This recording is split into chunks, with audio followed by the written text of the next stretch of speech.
Aksara bagian 1, apakah huruf? Huruf adalah suatu simbol yang biasanya ditulis atau dicetak yang mewakili bunyi ujaran dan merupakan suatu unit alfabet.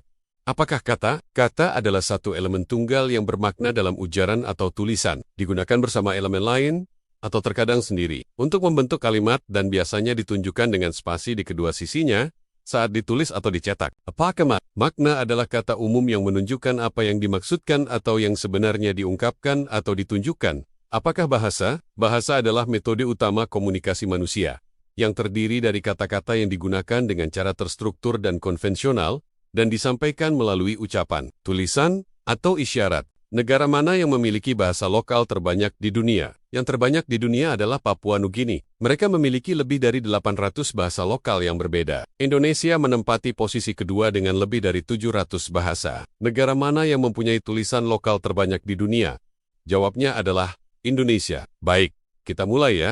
Hampir semua orang meyakini bahwa jika suatu negeri tidak mempunyai aksara, maka negeri tersebut dianggap tidak memiliki sejarah, apalagi sejarah peradaban. Istilah itu biasa disebut oleh para pakar sejarah, antropologi, linguistik, dan arkeologi dengan term praaksara, yang kemudian berdampak pada lahirnya istilah prasejarah, yaitu sebuah kondisi masyarakat manusia yang terlarang untuk bersejarah, yang disebabkan oleh ketidaklengkapan. Salah satu instrumen ilmiah yang dipakai untuk memformulasi terbentuknya sejarah yang terbaca. Kami sudah sejak lama menolak teori yang menjadi standar kesejarahan internasional tersebut, karena menurut hemat kami, aturan baku tersebut membuat banyak orang jadi kurang berani atau terlalu khawatir untuk meluaskan pemahaman terminologi peradaban yang sebenarnya, sehingga sering mencampur adukannya dengan arti kebudayaan. Selain itu, kita pun kurang mendalami makna serta hakikat dari keberadaan tanda dan simbol, yang menurut ilmu hermeneutik dan kajian semiotik disebut sebagai instrumen pembentuk teks penuh, atau kata yang pada gilirannya akan dapat melahirkan konteks-konteks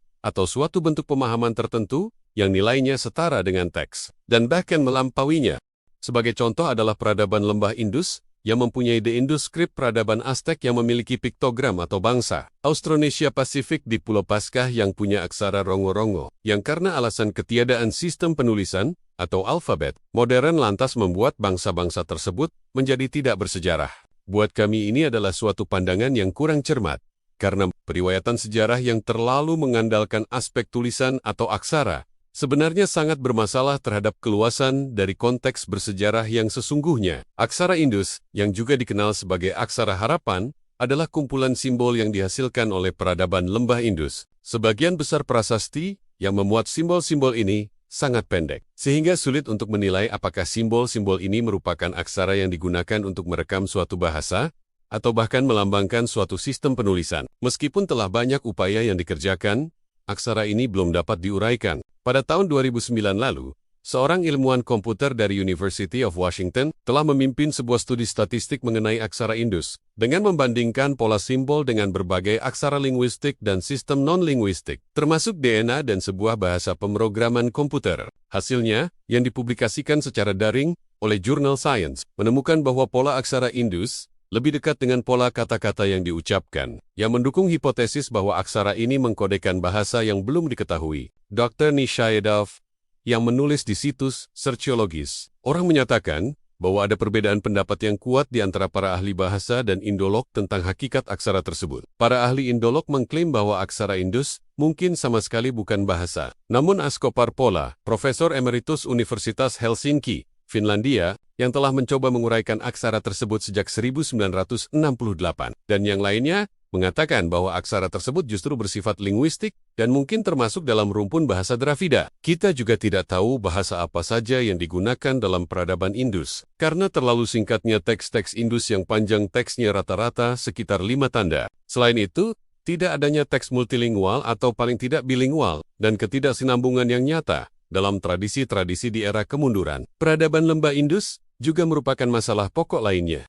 Suku Aztec tidak memiliki sistem penulisan seperti yang didefinisikan secara umum oleh para ahli bahasa dan sejarawan. Mereka memiliki seni yang semua peradaban memilikinya, tetapi sistem penulisan tidak secara teknis diperlukan selama ada kemampuan menyimpan catatan-catatan penting, meski dalam ingatan dan dalam tradisi lisan. Sementara itu, majalah News, Harvard Edu melaporkan bahwa suku Aztec menggunakan sistem penulisan piktografik yang dikenal sebagai Nehuatl. Tulisan mereka terdiri dari glif, atau simbol yang mewakili objek, ide dan bunyi fonetik. Sistem penulisan Aztec terutama ditulis dalam bahasa Nehoto, yang merupakan bahasa Kekaisaran Aztec. Glif digambar atau dilukis pada kodeks, yang merupakan buku terlipat yang terbuat dari kertas amatel. Itu bukan sekadar alfabet atau abjad.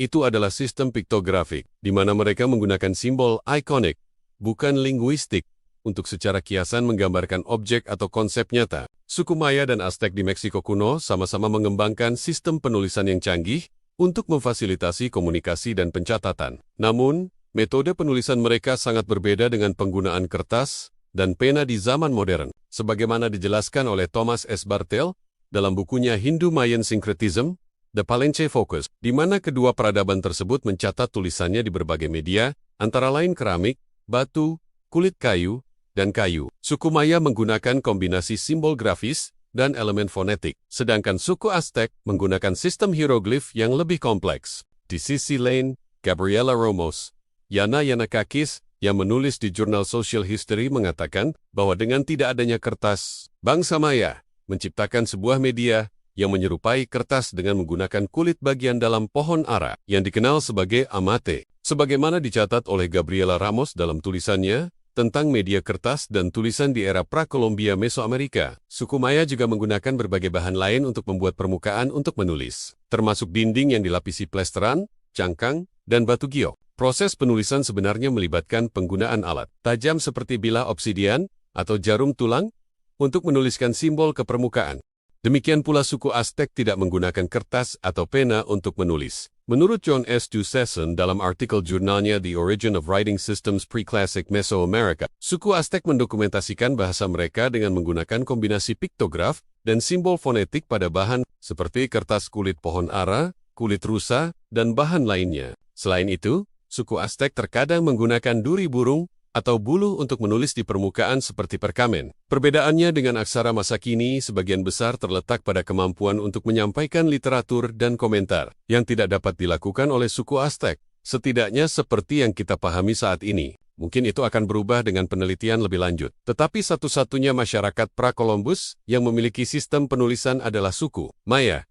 Sistem kebahasaan pada suku Maya masih belum sepenuhnya dipahami, dan mungkin ada lebih banyak simbolisme suku Aztec dari yang kita bisa pahami saat ini. Tetapi dalam hal penulisan seperti yang kita ketahui, suku Aztec tidak melakukannya. John S. Justison, The Origin of Writing Systems, Pre-Classic Mesoamerica, World Archaeology, Volume 17, Early Writing Systems, 1986. Mark Cartwright, yang menulis di worldhistory.org tentang Quipu, menyatakan, bagaimana cara kerja tulisan Inca kuno, Quipu digunakan sebagai pengganti sistem penulisan berdasarkan alfabet, dan para ahli Quipu menggunakan banyak string, warna, dan simpul untuk mencatat informasi. Tali ini dapat menyimpan angka, dan mungkin juga cerita. Jadi begini sobat peradaban, bahasa modern mempunyai sistem dan subsistem yang rumit, sehingga jika kita mengukur dan menganalisis aspek linguistik kuno dengan standar kebahasaan saat ini, maka kita akan sulit untuk mendapat kemudahan dan kesederhanaan berbahasa dari orang-orang di masa lalu.